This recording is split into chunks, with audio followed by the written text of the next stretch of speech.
China Kim, and I'm delighted that Wild China Education is working together with LYIS to bring this wonderful podcast to the lives of leaders across the world. At Wild China, we take learning beyond classrooms.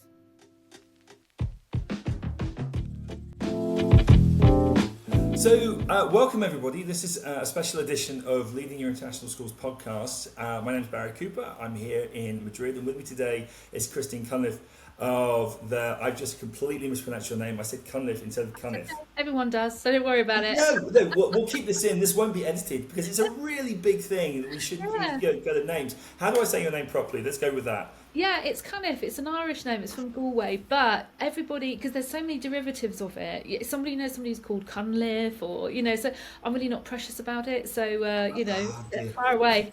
No, my bad. So who's principal of LYIS Ascot and is currently still on Christmas break, I think. For maybe one more day, and has jumped on a podcast with me to talk about what's happening in the UK, which is the rise in VAT on education. Now, this is something because we have a lot of people listening around the world who are coming from lots of different international backgrounds, maybe USA, Canada, South Africa, Australia, may not know exactly what's happening in the UK. And of course, all British boarding schools, which is what LYIS Ascot is, are international schools, and I would imagine there's a good, somewhere between 10 to 60% of most, boarding schools in the UK, and it ranges depending on where you are going to be international students. So, Christine, is it possible to summarise what's happening in the UK in a short kind of 5 minutes, or is this just too complicated? It is complicated. There's a lot of different angles to this, but as you say, we've got an international audience, so I'll just explain a little bit that. The suggestion of putting VAT on school fees is not a new thing. So it actually appeared in a number of manifestos, including previous Labour manifestos, but it was also a one-liner in there in Theresa May's Conservative manifesto, which disappeared when Boris came into power. So it's always been there, but we always thought it's one of those things, because a lot of things are said in manifestos, but they never actually become reality. So I think everybody kind of parked it because fundamentally it's taxing education. And nowhere else in the world taxes education. I mean, if there's any Greek viewers here, I think Greece tried it for a while. It was a complete and utter disaster. So, and even in some countries, the state will actually help private schools by paying teachers' salaries or contributing where the parents are not taking up a state place, because you're actually saving the treasury money. So I think it was always parked in everyone's sort of backyard, but they never thought that it would become reality. And my word, did it become reality, because obviously we had this very brought forward general election in July, and it seems to be one of the main vote winners. It's a very popular idea in the UK that there's VAT is applied to school fees. There's been a huge amount of debate, and just to clarify, the VAT is 20%. This is a tax on parents. It's not a tax on independent schools. So basically, parents in the UK are going to be taxed 20% on already tax-paid money to choose independent education for their children, which is quite astounding in the first place. So can I ask you, I dig into this a little bit. So in terms of taxation, if you're sending your child to a private school in the UK, do you get a tax break? Because obviously you're paying taxes that would normally go to education. Well, it's not a tax break because we've never paid tax on education, and that's the misconception. And the government. I meant the parents. So if the parents are paying school fees, do they get a break on their tax if they're paying for a private school? No. So this is the whole thing. It's been sold as a tax break, but it's not a tax break because education has never been taxed. And then the next whammy for what happened was the election was in July. And we had a budget in October, and we knew from that the tax would come in on January the 1st, 2025, midway through an academic year. So, wow, can you just imagine? And the government was saying, yeah, but you always knew this. It's always in the manifesto. We always said we'd do it as soon as possible. But it's been labelled as being vindictive and ideological because, coming in January of this academic year, this has put a lot of parents and pupils under tremendous strain, and schools as well. Because especially small schools, faith schools, and those with children with special educational needs will really struggle to ride this out. So that's a really interesting point. So people have in their minds of British independent schools or British boarding schools, you think of Eton, you think of Harrow, you think of Cheltenham Ladies College, these kind of very, very big names. Yeah. But those are kind of British boarding schools. But there's also the other side of it, which is exactly what you're talking about. Can you talk about what that looks like in the kind of the industry within the UK, kind of special educational needs, faith schools, very, very small schools? What's going to happen to them with an additional 20% burden? Well, I think there is that perception out there to the general public that we are all Eton, Harrow and Winchester, where, with huge foundations and reserves and investments, and we're not. The majority of schools in the country and the majority of independent schools are really quite small. I mean, the number of schools under 200 in the UK is remarkably high, and a lot of those tend to be the prep schools as well, which we're seeing falling numbers in anyway. So if you think there's no huge reserves there, they're running on very fine budgets. There are generally non-profit making schools, the charities that plough everything back into the education. There are not, even on a normal year, when you've got to think about inflationary price increases, this is a huge undertaking for schools. And in the UK, teachers' salaries have gone up, so you've got to account for that. They run on a very tight margin, so suddenly, to ask your parents to pay 20% extra on top of the school fees already, and that's without any inflationary increase in the next year or so, it's a tremendously damaging thing for these schools.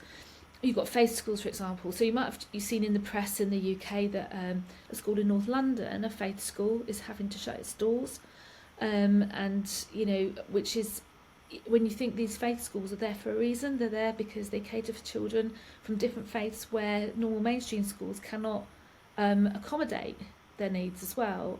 And so we're going to see them shut. And I know if you've heard of Michelle Catterson, she's a head of Moonhall School in Reigate. She's been very vocal on the SEND issue, because you see a lot of our parents, not only do they pay private school fees, they also pay for the SEND support on top of that.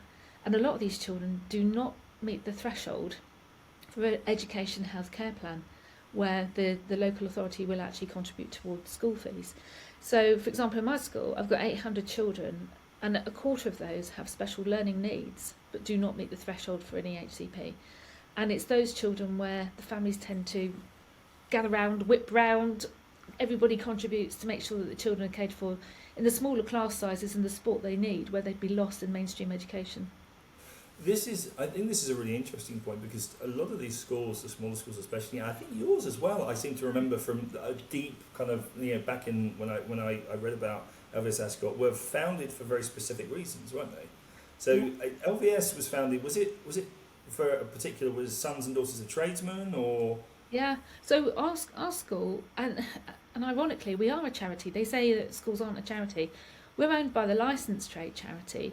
And our school was founded in 1803 for children of publicans. So there were 12 children under the age of 12 in Kennington in London. So imagine what London was like in 1803. It was pretty nice. Well, I'm a historian, so I know exactly what it was like, and it's not a fun place if you're 12.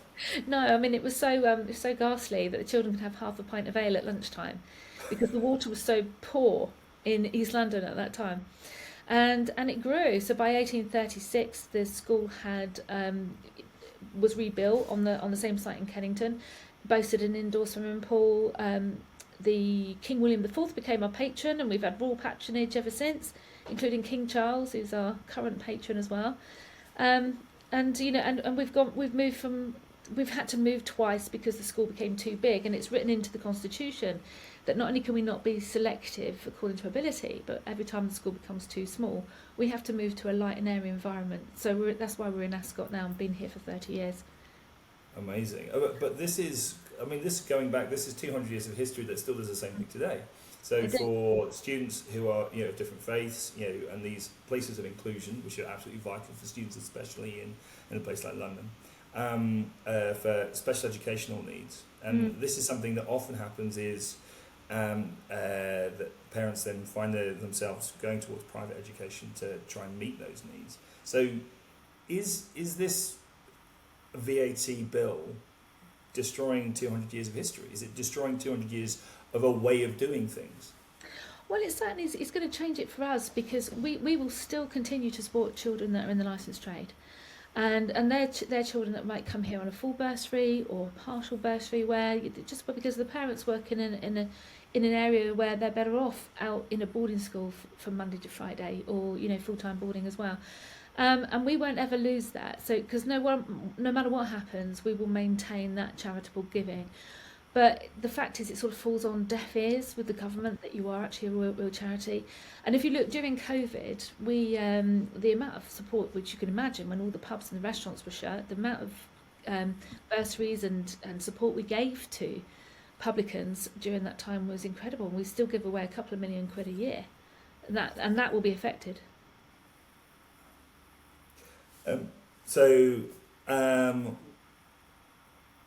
There's a question I want to ask, and this is kind of connected to what leading your international schools. Part of the aspect of the framework leading your international schools is the idea of the right change at the right time. Now, I think I know what you're going to say. Is this the right change at the right time? And if it's not, what should the government be doing? What, in as far as the tax is concerned? The VAT, the tax, yeah. So number one, it shouldn't happen in the first place, because I think it's morally and ethically wrong to tax education. I think that is just, it's an ideological drive, and it's going to create so much damage. There's never going to be a right time for this, because, we might only be 7% of the population, but the Children's Commissioner and the Secretary of State, they're here for 100% of children. That's still 600,000 children in the UK. So there's never a good time to put VAT on. And, if it was a real, yes, we are definitely going to do this, surely a year or two lead into this so that everybody could properly get everything lined up. Because what schools were doing then is potentially discounting their fees to add the VAT on, because we haven't had time to see how much we can reclaim. Because there are some things that you can reclaim back on. The government said that they thought that schools would only need to pass on about 10%. In reality, it's more like 15%. But for example, LYIS Ascot, we are charging the full 20%, but we're price freezing for 2 years. So effectively, it's got the same kind of discount value, but it gives us time. It gives us a couple of years to find out what we can actually reclaim back on, and get that balance right. But even at 15% right across the country, that's really inaffordable for many people. In terms of the government support, because I think where we talk about taxation and running schools, and the finance side of this is so vital to ensure that we're, every single pound or dollar or euro that's given to a school should be going towards the students. That's I think what 99% of us believe, and we want to make sure that we're spending these things correctly. When there's a big change in tax, usually there's an element, certainly here in Spain, there would be an element of support to help understand this is what you can do, this is how you do it. Is that level of support there, or are schools being left to just fend for themselves? I mean, 𝐬𝐳𝐵A, they have been absolutely fantastic, and the Independent Schools Council as well. They've both been amazing in giving support and guidance. But for a long time, the guidance was very woolly, that came out from the government. So there was no kind of clear guidelines about what you could claim back on and what you couldn't. Was boarding accommodation going to be part of this? Was food going to be part of this? And that lack of clarity was here for a long time. I think it was only clarified in November. So schools literally had about 6 weeks to really line up what it looked like for January 2025. There really wasn't a lot of time there. I think it was thoroughly unfair. And I think the government realised that a lot of parents are not going to pull their children out mid-year. So that's a big income driver, because the big drop-off, I think, in the UK will be in September 2025. Let's pray it's not. I do still think that British education is excellent value for money. I think what we offer is quite unique. I think, we've still got that wonderful pathway into the UK universities as well, but there's a struggle with them as well at the moment. I think, they've come for us first. The academies may be next. They've withdrawn the Latin provision in state schools from February as well, and maybe the universities might come under fire. So maybe the whole thing will be thrown up into the air and see where it lands in the next year or two. I saw that in the news. I read about the new Ceres project at Durham, which is the support for the teaching of classics in schools. So it's an educational project. It's run by a professor up there who's got an amazing background. But it comes on the back of, I think it was launched in December, about a week after they made that announcement of just another subject being completely removed from state schools. is this kind of drive to put VAT on schools to cut? Is it about money, or is, you mentioned earlier, you used the word ideological? Is because for those listening who maybe don't know enough about politics in the UK, the Labour government is a socialist government as opposed to a conservative, more kind of right-leaning, or economically at least, right-leaning government that we've had in the UK, or you've had in the UK. Sorry, I don't live there anymore. For the last kind of decade or so. So, to what extent is it ideological? To what extent is it trying to fix a broken system? Is it both, perhaps? Well, I've tried to challenge myself on this one because I try not to get involved in politics like you do. You're an educator. You have to take it. You have to be impartial. So this isn't actually against a party as such. This is purely a policy. And any government that brought it in, I think it would have had the same reaction from us all.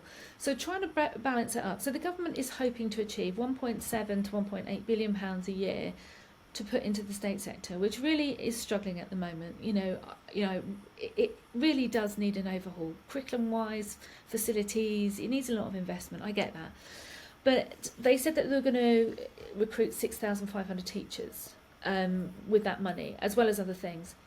But the NFER have just done some research which would say you would need to increase teachers' salaries by 10% for 2 years, which is huge, at a cost of £5 billion just to recruit enough teachers to meet the government targets.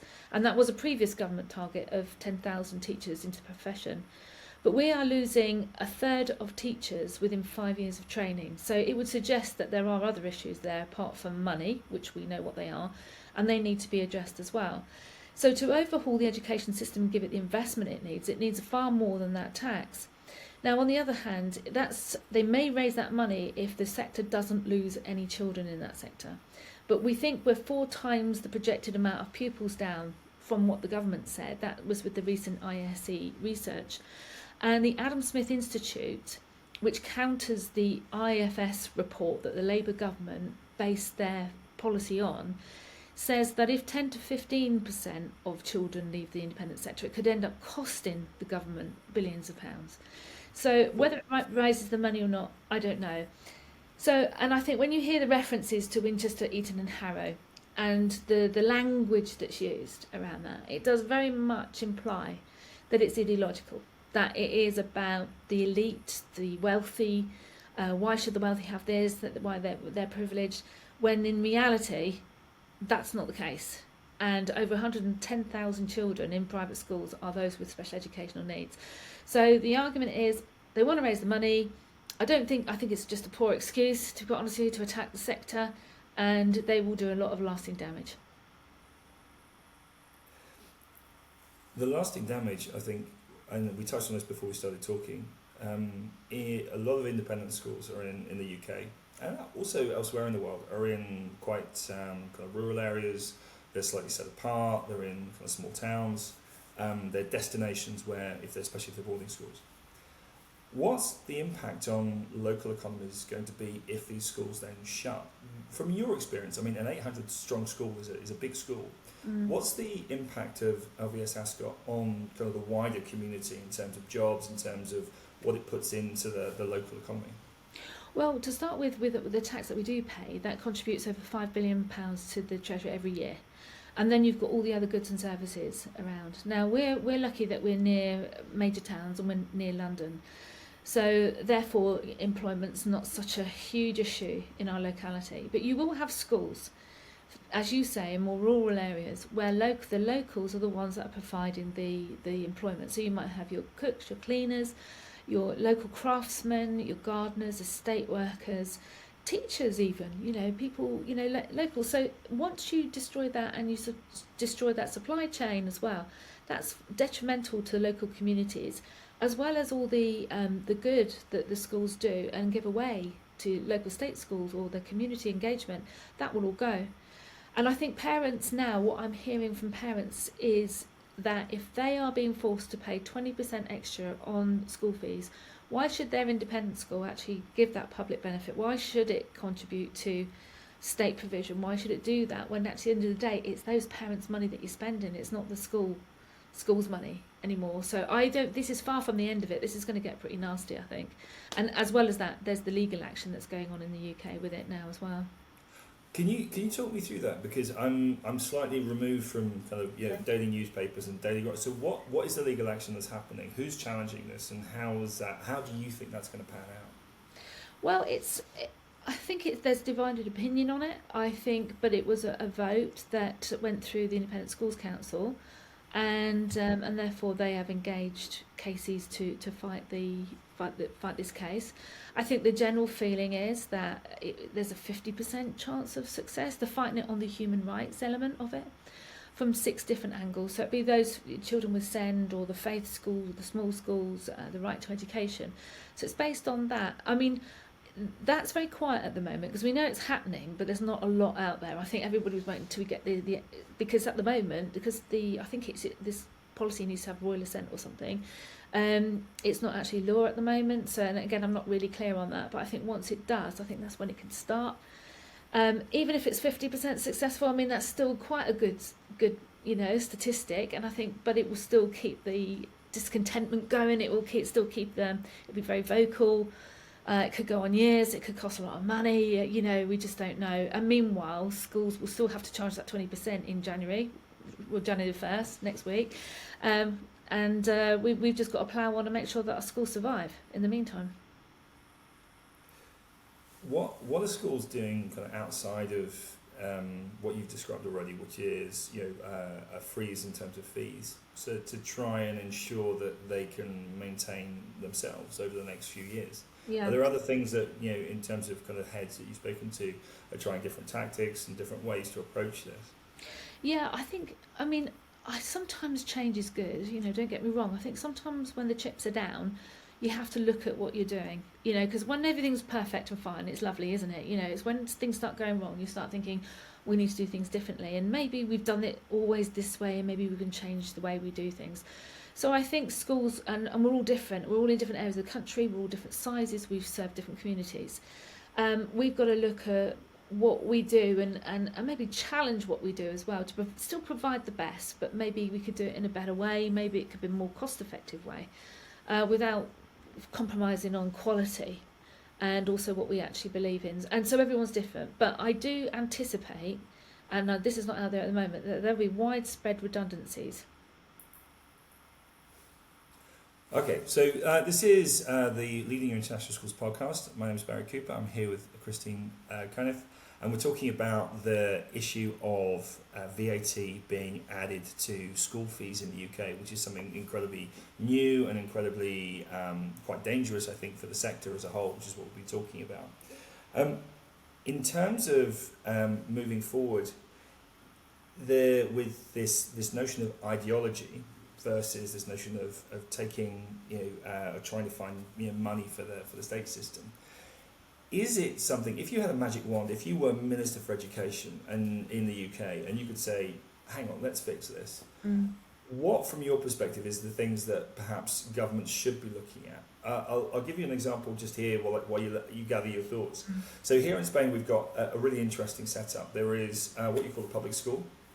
You have something called a concertado, which is partly funded by state and partly funded by parents' school, and then you have your private schools.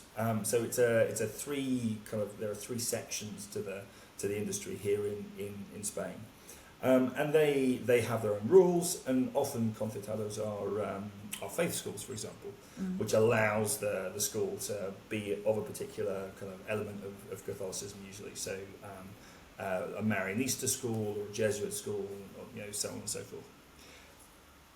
With your magic wand as Minister for Education, if you were looking at this problem now, you're looking at the state system struggling as it is, you're looking at all the good that the private system, the public schools do, and this is, public school, private system, we'll use the word private schools do in the UK.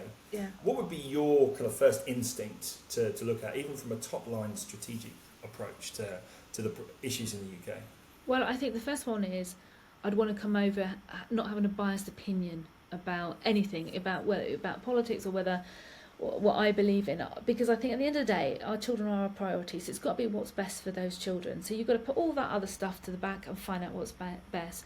Now there's a lot of controversy here about why tax has not been raised in other places. So for example, gambling, which has got to be one of the most insidious things on this planet, that causes so much damage, and surely there are areas like that could be taxed more heavily.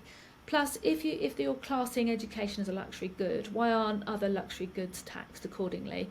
And I'm sure that the most wealthiest, those in the top brackets, probably wouldn't mind dipping into the pockets a little bit more to pay a little bit more tax if that was the case, without making people move abroad because of our tax system. There are also some very wealthy people in the state sector as well. I could name a few, but I won't, not publicly, where they are more than able to contribute a little bit more, I think, to the pocket here and alleviate the pressure. So I think much more money, guaranteed money, could be raised without damaging a sector just for the sake of damaging it. And I also like the idea of a midway thing. I do think there's room in the UK for that halfway school, that where maybe parents are given a voucher, they can put so much state-funded money towards a place and top it up themselves. I do think that is a really good model, and if that's something that we can embrace in the UK, then I think we would learn a lot from you guys, and I think we could satisfy awful lot more people. I think just kind of looking at it from the outside, this there's often an argument, I think, that comes the other side when people say, yeah, but if you tax big businesses, if you tax Amazon this, you tax Apple that, then they'll pull their business and that will impact the economy. But no one actually ever does the numbers on that. But it seems to me, coming from an outsider's perspective, it seems to me strange to go after a sector that is essentially quite small, but is in many ways a world leader in terms of boarding education, in terms of educational innovation, in terms of the names and the brands. You see these British international schools, that there must be at least a dozen to 15 who have satellite schools in different places around the world. When is LYIS Ascot coming? There was an eyebrow raise there. I like that. It's just, from an outsider's perspective, it seems incredibly kind of strange to go down this route, and it seems from the outside to be ideological, whether it is or whether it isn't. Do you think this approach is going to lead schools to try to do different things and to try to make up that shortfall? For example, overseas campuses, or different models of education, or renting or moving or downsizing. Can you see that happening in the next kind of 10, 15 years? Yeah, you can really see that shift already as well. And one of the things that some of the advice that's been given to independent schools in the UK is open those franchises, open those satellite schools, because they tend to generally earn a lot of money. It could prop up what you're doing in the UK, that kind of thing. I think we're seeing a lot more children being homeschooled in the UK now. There's a lot more children out of university with some very good online provision. And it could be, and there's a little inkling here and there with things that you pick up on about how education itself may shift in the future. And I find it a little bit scary because, one way I'm always banging on that we teach kids like in the Victorian era, we sit at desks and we do all this funny exam stuff with papers and pens. And it should be more technology based. And on the other hand, I'm thinking, I don't want it swinging too much the other way, where children are encouraged to be online and then you make up for clubs and stuff like that. I think there's going to be a shift, and I'm not quite sure what it is. It's a little bit scary. You were talking earlier about kind of planning and giving schools time to plan out and take note and actually provide for the students in their care. Do you think that change in education is going to happen organically? Will it need to be planned, or is there going to be a period of chaos, almost a period of revolution, chaos, lots of people trying lots of things, and then kind of a new idea arising organically from that? I think it will rise organically, but I think it's probably been happening in the background over the last year or two. Reflecting on it now, I think it probably has been quite organic for a year or two. I think there are people that have jumped on the bandwagon, and I haven't been one of them, unfortunately, because I do firmly believe in being in a traditional school and all the benefits that it brings. But at the same time, I think there will be things that will happen. I think there'll be a period of chaos. I think I mean, we're bordering on Surrey, which is in the south of England, and there are no state school places for children in years 9 and above. And one of my parents, they went to see if they could get a state school place for their child in year 10, and they were offered a place in Essex or one in West Sussex, both 33 miles away. Now in the UK, if you're more than 3 miles away and public transport doesn't serve that route for you, then the children could be paid, for example, a taxi to go to school. And you're hearing about parents who will run up taxi bills of £20,000 plus, which would pay one of those kids' fees in an independent school for a year. And those things haven't become apparent. So I think there is chaos. I think there's a bit of panic. I think people will have to readjust. I mean, there was an article today saying that house prices in London will fall because parents will move out to more rural areas. They will not invest in their houses anymore. They will sell their houses to keep going with private education. They are really worried about it. I mean, I haven't got any grandchildren at the moment, but I know my 3 may all start at the same time, and I will be opening the Christine Cuniffe International School of Excellence, not too far from Ascot. That sounds fantastic to me. I think there's that kind of idea there about kind of change and development. I think is a really interesting one. I'm a firm believer. I think like you, that personal relationship, and schools are collections of relationships, and you have to have those and have that face to face and have that ability to work with people, because that's what it is. We're in the people kind of business, not even business. It's just what we do. But there's some really interesting things that are happening at the moment in terms of online education. There's a guy called 𝐩𝐫𝐢𝐯𝐵 who runs Minerva Online Tutors, which I quite rate, because he's very much, he tries to build that there's a balance there where there's connection and there's meetups, but then there's also online classes. What for you do you think? I mean, moving away from kind of the current issue of VAT, what for you do you think is going to be the biggest changes kind of coming for LYIS, Ascot, or for other schools kind of in the UK? Is it going to be online? Is it going to be the use of AI as a teaching tool, or is there something else that maybe I'm not seeing from Spain? I think there's going to be a big rise in the use of AI and online tuition, and I think we're a blended learning school, so we use technology to ensure that we have really individualised support. I don't know if you've heard of something called UpLearn, for example. We're using that in the sixth form as an additional tool. So they've still got their teachers, but then they've got that extra support there. I'm very much in favour of that. I think it's more different ways to learn that you throw at children. And I do think that there is value in online learning. But I think from a parent perspective, I think what we offer in schools like ours is that all-round education, because it's great learning on your own, but you learn more together. And you learn more outside, I think, than you do in the classroom as well. So, we need that all-rounded education, those people skills, because with the rise of AI, the human factor in those skills are going to be more critical than ever. The 4 C's, critical thinking, communication, creativity and collaboration. That is part of the Tony Blair Institute, their paper on future-proofing skills for the future, very much on those 4 C's, and that's going to become more and more important with the rise of AI. And we develop those skills as human beings together, not alone. I think you're absolutely right. I think one of my major concerns as we go forward with education is that new technology is used to try and increase capacity rather than to try and supplement what a teacher does in the classroom. And I know there are many different voices that talk about this. One, many, mine included, see it as the opportunity for collaboration with new technologies, new ideas, and working together. So using AI as that extra person in the room. Whereas others see this as teaching as we know it is dead. I don't believe that for a second. Is there do you fear the same issue? Do you fear that there will be a use of technology to take away from education and move students away from education towards the achievement of qualification, which I think are 2 very, very different things? Yeah, I mean, absolutely. I mean, if in this day and age now where money is scarce and we're in a cost of living crisis and we've got all these challenges, I do think that there would be a temptation with the online offering, which is, suited for individuals. It's great. You can't replicate being together, but I think it is going to be a threat in the future, definitely.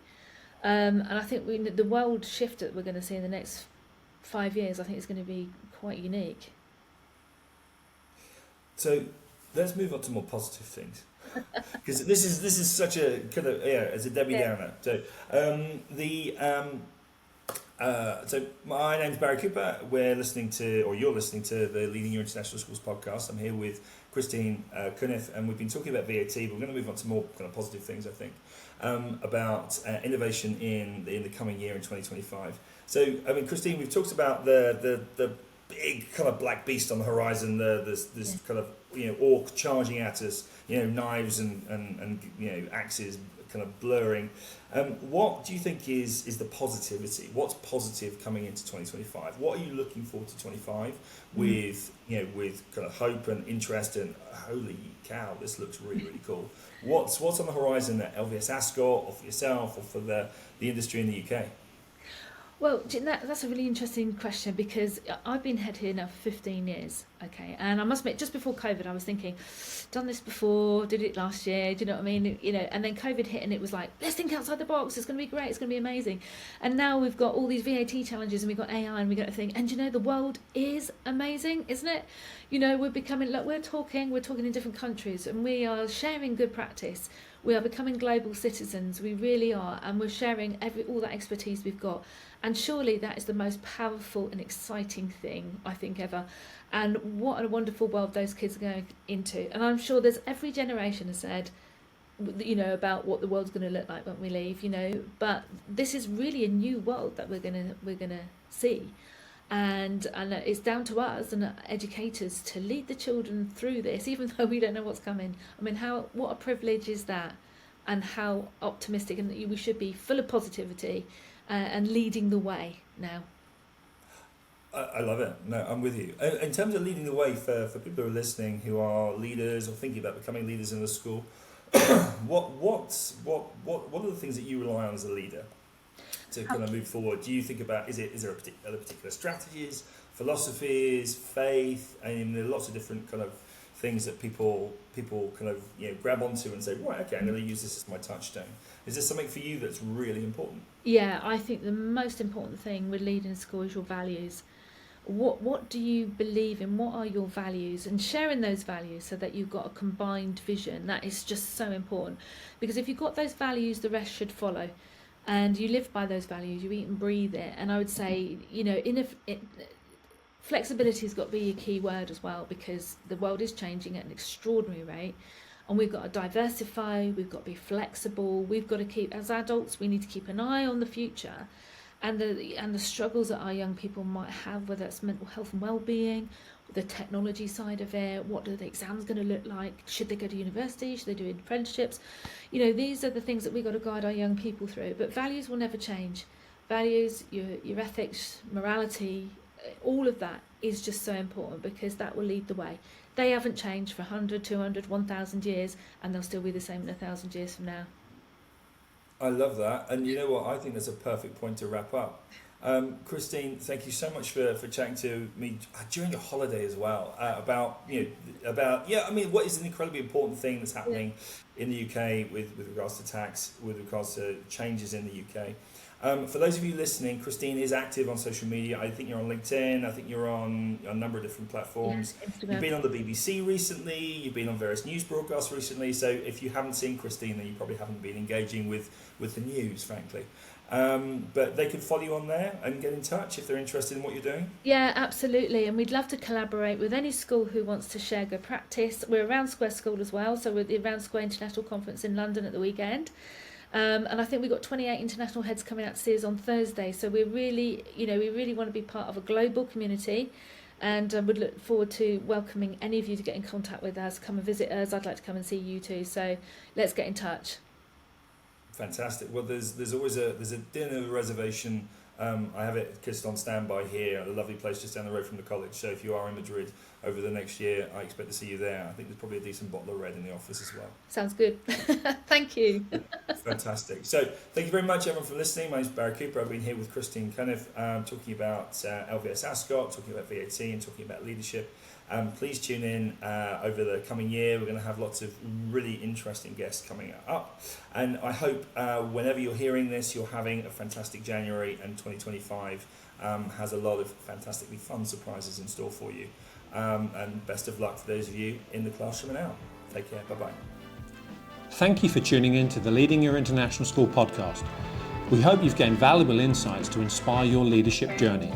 Don't forget to subscribe, share this episode, and connect with us on LinkedIn, WeChat, and other social media platforms. Until next time, keep leading with purpose.